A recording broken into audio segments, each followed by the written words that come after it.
Bonjour, bienvenue dans ce 12e épisode de la série J'envoie de Bulle de Sage-Femme. Aujourd'hui, ma contrainte créative, c'est de vous parler de ma plus grande peur.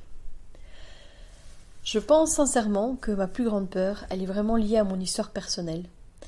Parce que ma plus grande peur, en fait, je l'ai identifiée il y a peu de temps, au cours d'un cercle de femmes, et je me suis rendu compte que ce qui vraiment me faisait le plus peur, m'arracher les tripes si j'y pensais, etc., c'était de perdre le contact avec mes enfants.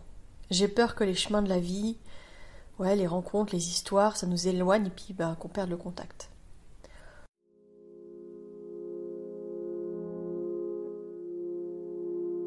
Bienvenue dans Bulle de Sage-Femme, le podcast qui déconstruit les croyances, démystifie les peurs sociétales, redonne toute sa place à la physiologie des femmes qui savent enfanter dans leur pleine puissance, mais aussi des bébés qui savent se mettre au monde. Ici, vous profiterez de l'expertise de sages-femmes pratiquant en dehors des hôpitaux, des accouchements à domicile ou en maison de naissance. Nous souhaitons que vous trouviez les outils, les informations pour que vous puissiez être les acteurs de la naissance de votre bébé, et ce quel que soit le lieu où vous avez décidé de l'accueillir. Mon nom est Mélissa Chambard, sage-femme, maman de 5 enfants. À chaque épisode, je vous partagerai mes astuces, mes bons plans, mon expertise, des anecdotes, mais aussi des témoignages de parents, de sages-femmes et des rencontres inspirantes autour de la périnatalité, dans la bienveillance, la force, la puissance. Allez, vas-y.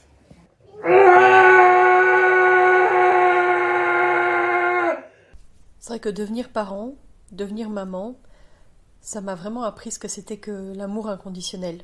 Mais ça m'a aussi appris à relativiser avec la vie que j'ai pu avoir avec mes parents et le fait qu'ils m'avaient eu tôt et que ça n'a pas dû être vraiment facile de devenir parent à cet âge-là.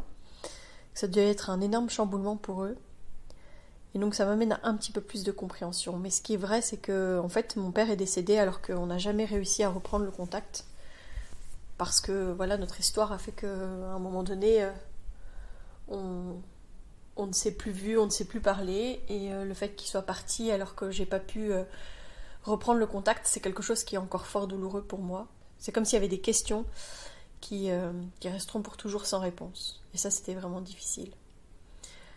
Ce que ça m'a appris aussi, c'est qu'il n'y a pas de parent parfait. Même si on essaye de faire le mieux qu'on peut, on n'est jamais parfait. Mais ce qui est sûr, c'est qu'il y a toutes ces injonctions sociétales, les représentations sur les réseaux sociaux qui font parfois tellement culpabiliser sur la manière dont on élève nos enfants. Honnêtement, celle qui m'a le plus fait travailler ce côté de ma parentalité, ça a beaucoup été ma petite Joséphine, ma deuxième. C'est vraiment une enfant hypersensible et donc très souvent à fleur de peau. Ça a été un défi pour moi de trouver comment l'aborder et de la guider sur son chemin, sans la bousculer. Et surtout sans la prendre de front, parce que c'était ça qui était le plus difficile avec Joséphine, c'est que si je la prenais de front, si d'un seul coup je m'opposais à elle, alors ça prenait des proportions qui étaient encore plus grandes. À chaque fois c'était la catastrophe. Alors que mon fils, lui, il avait juste besoin de consignes claires. S'il devait faire quelque chose, si j'étais claire avec lui, pour lui c'était beaucoup plus facile, alors que pour Joséphine, si je lui disais la même consigne, c'était une catastrophe. Donc en fait, je devais user de subterfuges pour que elle passe par des chemins jusqu'à arriver là où, j'aimerais bien qu'elle arrive, quoi. C'était vraiment, vraiment très difficile. Mais du coup, je me rendais compte aussi que ça me demandait vraiment, sans mentir, au moins 10 fois plus d'énergie de faire ça. Mais maintenant, ce que je reconnais, c'est que ça m'aide vraiment tellement à mieux accompagner, à mieux comprendre, ses petites sœurs, parce que je suis pas à l'abri, parfois, j'ai Catherine qui est aussi un peu hypersensible, qui l'est peut-être autant que Joséphine, je ne sais pas, mais en tout cas peut-être que je le vis différemment et que j'arrive mieux à l'accompagner, donc que ça m'envahit moins. Je pense que ça c'est possible. Mais je sais aussi que ça m'a amené à mieux me guider, même dans ma relation avec d'autres personnes, parce que je pense que des fois j'avais une manière d'appréhender les personnes trop vite, que ça me dérangeait et que ça n'allait pas, alors que j'ai appris vraiment aussi à ressentir, à me guider, à prendre le temps en fait de trouver les bons mots, de trouver la bonne manière de faire. J'essaye souvent de me rappeler qu'on peut être vraiment guidé par le cœur et j'espère que ça m'aidera à ne jamais perdre en fait le lien si incroyable avec chacun d'eux. Faut parfois remettre son ressenti, son cœur comme guide, puis quand on est perdu, se recentrer sur ce qu'on ressent profondément pour repenser, réfléchir à la manière d'aborder tel ou tel problème, tel conflit, etc. Après, il y a des personnes avec qui c'est plus facile que d'autres, mais dans la réalité, je pense que si on retourne toujours au cœur, ça nous amène au moins à prendre un pas de côté, parfois juste à regarder la situation sous un autre angle et à nous aider à aborder les choses différemment. Ce qui est difficile, c'est que je pense que dans notre société, la croyance sur l'éducation des enfants, elle reste encore très ancrée qu'on doit se faire obéir, que pour l'éducation des enfants, il faut être strict. Il y a cette notion de vraiment... il y a besoin de règles.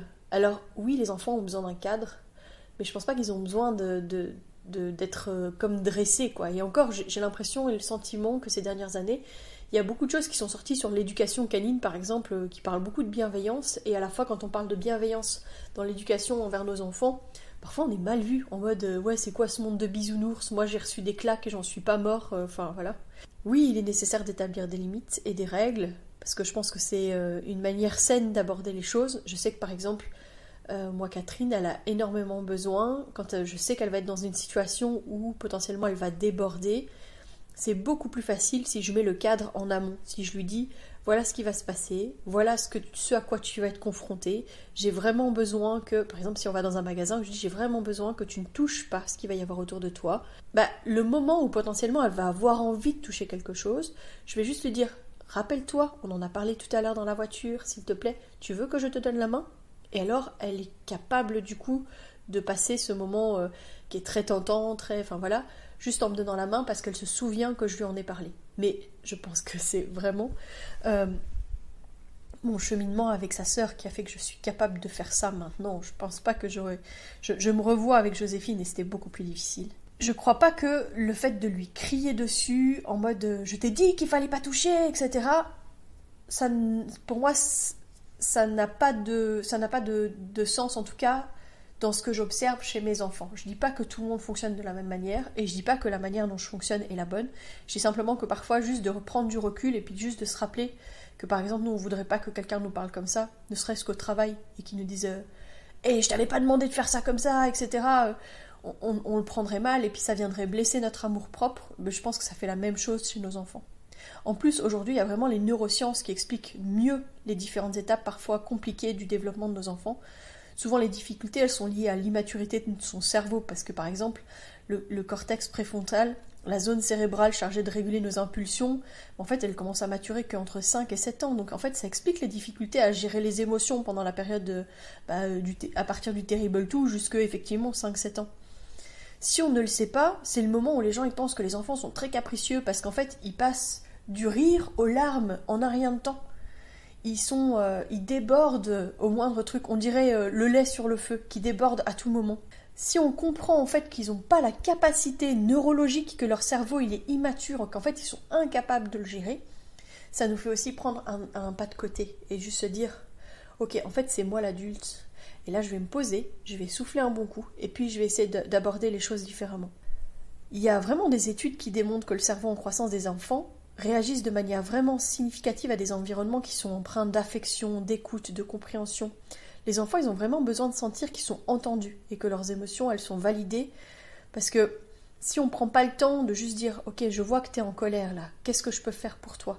Parfois, ça ne va pas empêcher qu'il va continuer à crier, mais parfois, ça va calmer les choses et il va pouvoir aborder les choses différemment. Je crois qu'en défiant cette croyance populaire et qui est très ancrée dans notre partie de l'Europe, parce que je pense qu'il y a d'autres parties de l'Europe où vraiment c'est pas du tout comme ça que ça se passe, et notamment dans les pays nordiques où déjà tout ce qui est éducation violente a été vraiment banni en fait, et les adultes qui sont dans la parentalité maintenant avec leurs enfants sont eux-mêmes des enfants qui ont été respectés. Et ça en fait une société tellement bienveillante. Chez nous, on pense encore que les enfants, ils doivent mériter notre amour, ils doivent prouver qu'ils font les choses bien, etc. On est encore beaucoup dans un mode de jugement qui est parfois difficile, et je pense que pour nous, parents, c'est difficile aussi d'essayer de changer les choses parce qu'on a nous-mêmes été élevés comme ça. Ça nous demande un travail beaucoup plus grand. Il faut défier la croyance populaire qui est de parler de mériter l'amour des parents, parce que c'est toujours basé sur la performance, sur l'obéissance, mais c'est obsolète. Et ça peut entraîner vraiment des conséquences qui sont pas très bonnes chez nos enfants. Parce qu'ils pensent du coup qu'ils méritent l'amour que quand ils font des choses bien. Au contraire, encourager l'amour inconditionnel, indépendamment de la conformité aux attentes, créer un environnement émotionnel sûr, où vraiment le développement propice est là. Il y a un très chouette livre pour enfants qui montre ça. Je ne sais pas si vous le connaissez, mais c'est le livre Mon amour. C'est un livre qu'on m'a offert à la naissance de Rose, et c'est le petit Archibald qui demande à sa maman « Est-ce que tu m'aimeras toute la vie ?» Et elle lui répond vraiment que tu sois sage ou pas, que tu sois propre et tout beau, ou au contraire tout croûteux, que tu t'es roulé dans la boue, que t'écoutes ou que tu m'écoutes pas, que tu penses à moi, ou qu'au contraire tu sois bien trop occupé à jouer avec tes copains, etc. Que tu sois en colère, ou que moi je sois en colère contre toi, qu'elle soit avec lui ou qu'elle se consacre un moment pour elle, en fait, elle l'aimera toujours. Quoi qu'il arrive, quoi qu'il fasse, elle l'aimera toujours. C'est un des livres favoris qu'on a à la maison et qu'on lit très souvent. C'est Mon amour. Je vous le mettrai un petit peu en description de ce podcast. Mais finalement, c'est bien beau de dire qu'il faut guider nos enfants avec amour, avec compréhension. Mais concrètement, qu'est-ce qu'on peut faire ? Si comme moi, vous avez un enfant hypersensible, comme j'avais avec ma petite Joséphine, vous savez que ça peut être vraiment un défi quotidien. Et quand je dis quotidien, c'est presque le matin, le midi, l'après-midi. C'est vraiment pas facile. Mais plutôt que de voir ça comme une complication, ce qui est intéressant, c'est de le transformer en opportunité d'apprentissage mutuel. C'est là où je dis qu'elle m'a appris énormément, même si sur le moment, c'était pas du tout confortable. Toujours avec l'approche centrée sur le cœur. Et ça, moi j'en parle avec les parents dès les premiers jours avec leur bébé. Tous les moments où ils se posent des questions, où leur famille donne des avis non sollicités, et où parfois ça vient les heurter, je leur dis « Retourne au cœur, qu'est-ce que ça te dit, toi ? Est-ce que t'es ok avec ça ou est-ce que tu ne l'es pas ? Si c'est pas ok, c'est pas ok. » Dernièrement, j'avais une maman qui me disait « Quand on prend mon bébé, mais je sens une rage à l'intérieur, je ne veux pas en fait qu'on prenne mon bébé. » Et ben, je dis « Mais en fait, si c'est pas ok, c'est pas ok. » Parle-en avec ton homme, changez ça, faites en sorte que, effectivement, ton bébé ne passe pas de bras en bras si c'est si violent pour toi. Tu n'as pas à te faire violence à ce point-là. Donc en parlant de mes enfants et beaucoup de ma petite Joséphine, mais pas que, toujours avec l'approche centrée sur le cœur, parfois ça me demande beaucoup de travail de me mettre à son niveau pour comprendre justement ces stimuli, ces choses qui viennent déranger sa bulle intérieure. Mais la réalité, c'est que ce que j'observe d'elle, c'est qu'en fait, elle analyse super bien les situations. Quand les plus petites, elles sont perdues dans leurs émotions, que ça ne va pas, etc., je la vois en fait du coin de l'œil qui observe ce qui est en train de se passer. Et c'est comme si elle arrivait à lire à livre ouvert dans ce qui se passe à l'instant et à trouver les clés pour que ça s'apaise. C'est là où je lui dis que son hypersensibilité, ça devient un super pouvoir, parce qu'en fait, elle arrive à décrypter ce qui est en train de se passer. Et c'est presque si elle arrive à capter ce que elle ressentirait dans cette situation-là, et donc à trouver les mots, ou à trouver le jeu, ou à trouver l'objet qui va aider sur ce moment-là. Techniquement, qu'est-ce qu'on peut utiliser au quotidien ? Déjà, l'écoute active. C'est vraiment prendre le temps de vraiment écouter et de comprendre les émotions de l'enfant, mais aussi ce qu'il dit réellement. Je sais que j'ai une de mes filles, Catherine, quand elle parle, alors c'est une enfant qui parle énormément, donc j'avoue qu'il y a des moments où je l'écoute pas forcément, mais quand elle a vraiment envie de partager quelque chose et qu'on ne l'écoute pas, mais elle se met en colère. Et c'est là où je sens que elle a vraiment besoin que je dise « Attends ». Des fois, quand je suis vraiment pas disponible, de lui dire « Attends encore 2 minutes s'il te plaît mon cœur, je termine ce que je suis en train de faire là parce que mon cerveau il est focusé là-dessus, et après tu pourras me raconter, et là je t'écouterai pleinement pour que tu puisses me raconter ce qui est vraiment important pour toi. » L'encouragement positif. Moi je pense que utiliser les encouragements positif, valoriser les efforts de l'enfant plutôt que de se concentrer uniquement sur les résultats, ça les renforce dans leur confiance en soi. Et ça, c'est vraiment ce que j'ai observé, notamment avec notre pratique de l'instruction en famille, que c'était vraiment en encourageant toutes les petites choses qu'ils faisaient au quotidien, que ça avait un impact réel, plutôt que de dire « tu ne sais toujours pas ça, ça tu ne sais toujours pas, tu devrais savoir ça et ça tu n'y arrives pas ». Ça ne sert à rien. Ça me fait penser du coup aussi d'éviter les critiques qui sont dures, parce que les enfants... Et particulièrement les enfants hypersensibles, parce que je le sens beaucoup chez eux, mais aussi chez les autres, ça vient les heurter tellement fort. Utiliser des mots doux, prendre le temps de dire les choses sans aller vers la critique sévère, c'est tout un apprentissage pour moi, j'avoue, parce que j'ai pas du tout été élevée comme ça. J'entends souvent mon mari qui a parfois vraiment des réflexes très forts dans les critiques comme ça, où des fois je lui dis « À quoi ça sert ? Essaye de prendre un pas de recul. Est-ce que t'aimerais que je te dise ça ou que je te pointe constamment ce que tu ne fais pas bien ?» Alors, une des phrases qu'on utilise le plus dans la maison, c'est quand je dis toujours « Ne fais pas aux autres ce que tu ne veux pas qu'on te fasse ». Et je pense que les critiques dures, personne n'a envie d'en recevoir. Donc, on ne fait pas aux autres ce qu'on n'a pas envie qu'on nous fasse. Ce qui a beaucoup marché chez nous, c'est de créer un environnement calme. Parce que les enfants, à un certain âge, vraiment, ils sont surstimulés par plein de choses, hein, leur environnement, les émotions, etc. Et que parfois, il y a besoin de moments où on se pose. Alors, il peut y avoir les temps calmes, puis il peut y avoir des lieux calmes. Des lieux où, par exemple, on peut avoir... nous, on avait un espèce de sablier liquide comme ça qui permettait vraiment de concentrer l'attention et de faire en sorte que tout s'apaise et tout s'aligne tout doucement, tranquillement. Ça peut être d'autres choses. Il y a des bouteilles aussi de retour au calme qu'on peut fabriquer. Il existe des tutoriels sur Internet où on peut vraiment faire de chouettes bricolages pour faire ça avec les enfants, puis après les utiliser dans ces situations-là. On peut établir des routines. Je sais qu'il y a des enfants que ça aide beaucoup d'avoir une structure parce que c'est rassurant et qu'on peut les prévenir à l'avance des changements potentiels dans la routine quotidienne. Donc on peut vraiment fabriquer des tableaux. Il existe des tonnes de choses aussi sur Internet avec des pictogrammes, etc. qui peuvent aider vraiment ponctuellement dans ce genre de situation. Et comme je disais, donner parfois le cadre avant le moment à risque, comme ce que je fais avec Catherine et qui fonctionne très très bien avec elle.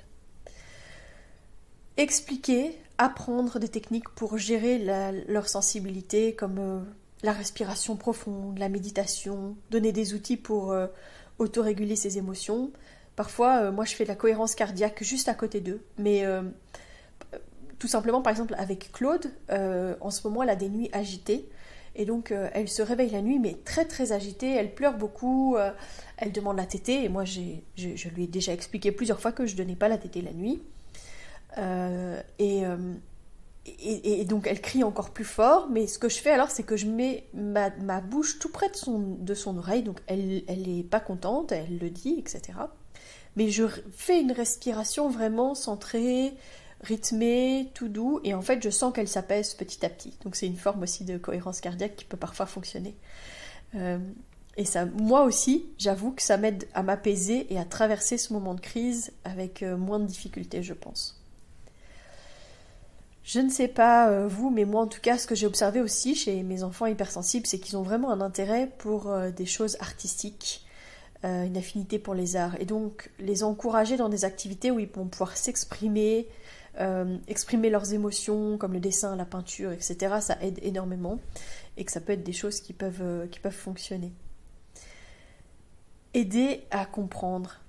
Moi je trouve que ce qui est hyper chouette, c'est de mettre les mots, c'est de naviguer un peu sur les relations sociales qu'ils peuvent avoir et les moments où ils rencontrent des choses qui viennent parfois les heurter et prendre le temps de débriefer, de discuter avec eux.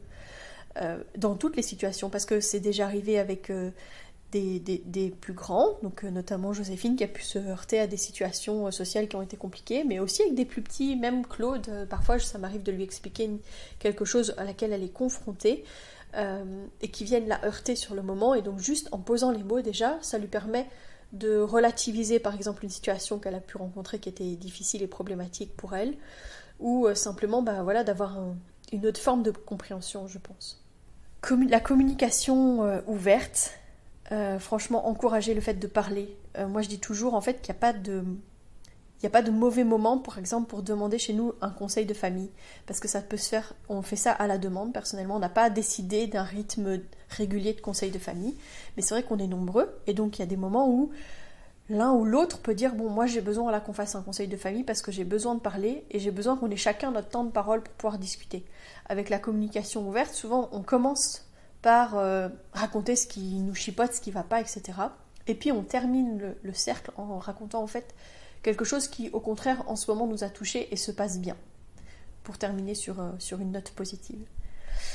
Enfin, moi je parlais aussi du modèle de gestion émotionnelle, c'est leur montrer comment nous-mêmes on gère nos émotions. Mais c'est aussi reconnaître que parfois, on patauge. Moi, ça m'arrive de m'énerver, de crier, puis de dire en fait je suis désolée, là j'étais comme ça, identifier moi-même en fait dans quelle émotion j'étais ou dans quelle situation j'étais. Ça veut pas dire que je leur dis que c'est normal que je me sois mis dans cet état-là, c'est au contraire leur dire je m'excuse en fait, j'aurais pas dû réagir comme ça, voilà pourquoi est-ce que j'ai réagi comme ça, voilà ce que je ressentais à l'intérieur de moi. Ça leur fait comprendre aussi que nous aussi on ressent des émotions et puis que nous aussi on peut se tromper et qu'en fait c'est ok. Ce qui est important c'est de reconnaître qu'à un moment donné peut-être qu'on a heurté l'autre, peut-être qu'à un moment donné on a eu aussi un comportement qui a pu blesser parce que nous-mêmes on n'arrivait pas à gérer notre émotion. Après ce qui est vrai c'est que comme je disais, nous on fonctionne comme ça mais ça ne veut pas dire que c'est la seule et bonne manière de faire. Je pense que chaque enfant est unique, qu'on s'adapte. Et puis que chaque famille est unique en fait. Donc on doit tous trouver des éléments qui peuvent nous aider à traverser parfois le tumulte de notre parentalité, de ce qui peut se passer avec nos enfants, etc. C'est juste important de comprendre à quel point c'est crucial en fait d'écouter, de comprendre le développement cérébral. Parce que ces études neuroscientifiques qui démontrent que le cerveau des enfants est en constante évolution pendant les premières années de vie, les connexions neuronales qui se forment en réponse à l'environnement et aux interactions sociales, quand on prend conscience de ça, on se dit que si on est dans la bienveillance, dans l'écoute attentive, dans la compréhension, ça va favoriser les connexions cérébrales qui vont être positives, et ça va contribuer à un développement émotionnel sain. Ça ne veut pas dire qu'on doit être parfait tout le temps, c'est ce que je disais, c'est aussi, parfois la reconnexion, c'est aussi de se dire, j'ai eu tort, j'aurais pas dû réagir comme ça, c'est aussi hyper positif. Les recherches, elles ont aussi montré que des relations familiales positives, caractérisées avec de la communication ouverte et du soutien, ça a un impact significatif sur le bien-être émotionnel des enfants. Et les enfants qui bénéficient d'une écoute attentive, en fait, ils ont une résilience émotionnelle. Comprendre les émotions, ça les aide à les traiter de manière saine et à favoriser une adaptation émotionnelle face parfois aux défis de la vie. C'est pas parce que on est positif dans la vie avec nos enfants qu'ils seront pas capables de gérer des situations plus problématiques dans leur vie. Parce que parfois c'est ce qu'on nous dit, on ne vit pas dans un monde de bisounours. Si jamais tu ne les mets pas face à une difficulté, comment est-ce qu'ils vont faire plus tard? C'est ce que j'entends souvent avec l'instruction en famille quand je dis que le fait d'être à la maison c'est comme un cocon, on est bien, on ne se heurte pas justement à tout ce qui est harcèlement scolaire, etc. Et puis qu'on me dit oui mais ça c'est la vie, hein. Je veux dire, s'ils ne s'y confrontent pas, comment est-ce que ça va se passer après? Peut-être que justement en donnant autant de confiance, d'écoute, etc., ça va les aider quand ils seront face à une situation de cet ordre-là, de pouvoir peut-être mieux le gérer. Le lien entre l'écoute et l'empathie. Il y a des études psychologiques qui soulignent vraiment le lien entre l'écoute active et le développement de l'empathie chez les enfants. Parce qu'en comprenant les émotions des autres, les enfants ils construisent des relations plus enrichissantes et ils développent des compétences sociales qui sont vraiment intéressantes. Donc c'est en leur apprenant qu'on peut avoir vraiment une écoute réelle envers les autres, en étant nous-mêmes à l'écoute de ce qu'ils ont à nous dire, de leurs besoins, etc., eux-mêmes pourront le reproduire après. Et alors, c'est clair qu'une communication efficace, ça réduit le stress émotionnel chez les enfants, parce que ça leur permet vraiment de se sentir écoutés, de ne pas avoir l'impression de ne pas arriver à exprimer leurs besoins, etc. C'est là où il y a plein d'autres choses qui peuvent être développées, même avec des tout petits, pour pouvoir améliorer la communication. On pourra parler par exemple du fait de signer avec les bébés, qui peuvent permettre comme ça de communiquer leurs besoins bien avant de savoir parler. Je pense que ça pourrait être le sujet d'un prochain podcast, mais ça amène aussi à beaucoup plus de stabilité émotionnelle à long terme. Voilà. J'espère que cet épisode vous a plu. Moi, je dois dire que, sincèrement, par rapport à cette peur que j'ai de perdre le lien avec mes enfants, ce qui me rassure personnellement, c'est de me dire que parfois, l'exemple, c'est le contre-exemple. Qu'on peut choisir le chemin que l'on veut prendre. Et ça me réconforte quand même parce que parfois mes démons ils me rattrapent, donc me dire que c'est moi qui ai le choix, c'est moi qui dois décider comment est-ce que je suis, que c'est moi l'adulte et que du coup je dois avoir aussi l'humilité de me dire que eux ils peuvent pas tout gérer et que je peux pas m'attendre à ce que ce soit eux qui gèrent toute une situation, au contraire que parfois eux ils vont déraper et que c'est à moi de me dire ok ça va aller. C'est comme mon fils en ce moment qui me parle un peu en mode mais wesh frère, et je dis mais je suis pas ton frère, mais je lui dis pas en mode en colère, je le regarde et je lui dis mais en fait je ne suis pas ton frère, moi je suis ta maman et j'ai besoin que tu me parles correctement. Et ça lui permet juste de se recentrer et de rediscuter. Parce que j'essaye souvent de trouver les mots pour expliquer ma réaction, parce que je prends aussi le temps de m'excuser, etc. Et ben, j'espère aussi que le fait que je le replace et que je le remette dans son contexte, ça les aide aussi, même mon ado. Clairement, si j'ai une chose à vous dire aujourd'hui, c'est engageons-nous à prendre soin de nos relations, de nos enfants, de notre famille, chérir chaque moment, créer des instants de connexion et cultiver les petits bonheurs qui renforcent nos liens.